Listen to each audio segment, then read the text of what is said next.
Hello guys, ఈ వీడియోలో నా గోల్ ఏంటిది అనేది చెప్పబోతున్నా. సో ఈ వీడియో ఎండ్ వరకు చూడండి, మీకు క్లారిటీ వస్తుంది. సో ఎండ్ వరకు చూడటానికి ట్రై చేయండి.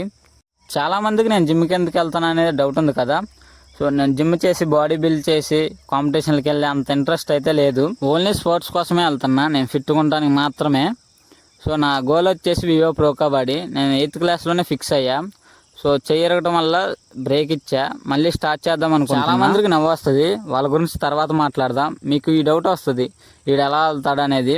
సో ఆ డౌట్ క్లారిఫై అవ్వాలంటే ఆగస్ట్ దాకా వెయిట్ చేయాలి. ఈ 2 monthsలో 10K లేదా 15K మనీ ఎర్న్ చేసి నాకు కావాల్సిన ఎక్విప్మెంట్స్ అయితే కొనుక్కుంటా. సో నేను పెట్టుకుంది పెద్ద గోలే, అది అచీవ్ చేస్తానో లేదో తెలియదు, కానీ నా ప్రయత్నం అయితే నేను చేస్తా. నేను ఎప్పుడు ఇది ఒకటి పాటిస్తా, ఆపేసి ఓడిపోయిన వాడు ఉన్నాడు కానీ ప్రయత్నిస్తూ ఓడిపోయిన వాడు లేడు. సో ఈ ప్రాసెస్లో ఎవరు ఉన్నా లేకపోయినా నా మీద నాకు నమ్మకం ఉంది, నేను ఎలాగైనా సాధిస్తా. సో మన మీద మనకు నమ్మకం ఉంటే ఎంత పెద్ద గోల్ అయినా అచీవ్ చేయొచ్చు. సో నాలాగా చాలామందికి డ్రీమ్ ఉంటుంది కబడ్డీ ఆడాలని. సో వాళ్ళు ఎందుకు డ్రాప్ అవుతున్నారంటే క్రికెట్కు ఉన్నంత ఫ్యాన్ బేస్ కబడ్డీకి లేదు. సో మనం కబడ్డీ ఆడితే లైఫ్ ఉంటుందో ఉండదో అని డౌట్తో డ్రాప్ అవుతున్నారు. ఇంకో మైనస్ ఏంటంటే మన ఇండియాలో మంచి మంచి అకాడమీస్ లేవు ట్రైనింగ్ ఇవ్వడానికి. సో అక్కడక్కడ ఉన్నా కూడా వాటికి ఫీజు చాలా ఉంటుంది.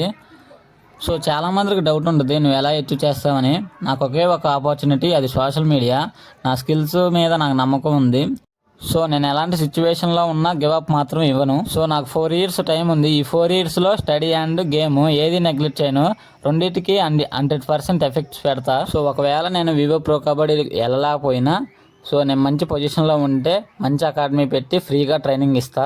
నాకెందుకు ఇంత కాన్ఫిడెన్స్ అంటే మా పేరెంట్స్ నాకు ఎప్పుడు సపోర్ట్ చేస్తారు. ఎవరు నమ్మినా నమ్మకపోయినా మా పేరెంట్స్ నమ్ముతారు. సో నాకు అది చాలు.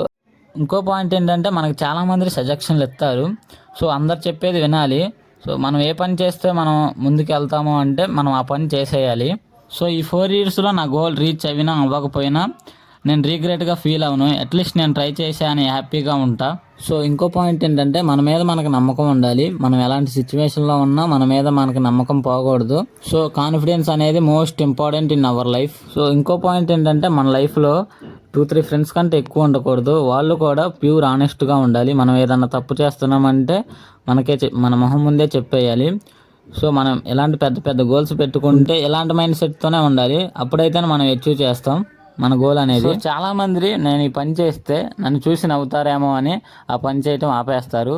అలా చేస్తే మనల్ని చూసి నవ్వే వాళ్ళకి ఏం నష్టం ఉండదు, మనకే నష్టం. వాళ్ళు నవ్వుతారేమో, రేపు మనం ఆ పనిలో సక్సెస్ అయితే మన దగ్గరకు వచ్చి పొగుడుతారు. సో అలాంటి వాళ్ళ మాటలు పట్టించుకొని మన గోల్ అనేది బ్రేక్ చేసుకోవడం అనేది వేస్ట్. సో నేను నవ్వే వాళ్ళకి ఏం చెప్తున్నానంటే, నువ్వు ఒకరిని చూసి నవ్వే ముందు నీ ఫ్యూచర్ కోసం నువ్వు ఏం చేసుకున్నావు అని ఒకసారి ఆలోచించు. వాళ్ళ లైఫ్ బాగుండడానికి వాడేదో చేసుకుంటున్నాడు, వాడిని చూసి నవ్వటం అవసరమా? ఈ 4 yearsలో నా గోల్ రీచ్ అయినా అవ్వకపోయినా నేను రీగ్రెట్గా ఫీల్ అవును. ప్రయత్నించడం మాత్రమే నా చేతుల్లో ఉంది, రిజల్ట్ అనేది నా చేతుల్లో లేదు. సో ఇది నా గోలు. సో నేను అందుకే జిమ్కి వెళ్తున్నా. మీకు క్లారిటీ వచ్చే ఉంటుంది. Bye bye. Signing off Arvind Tammisetti.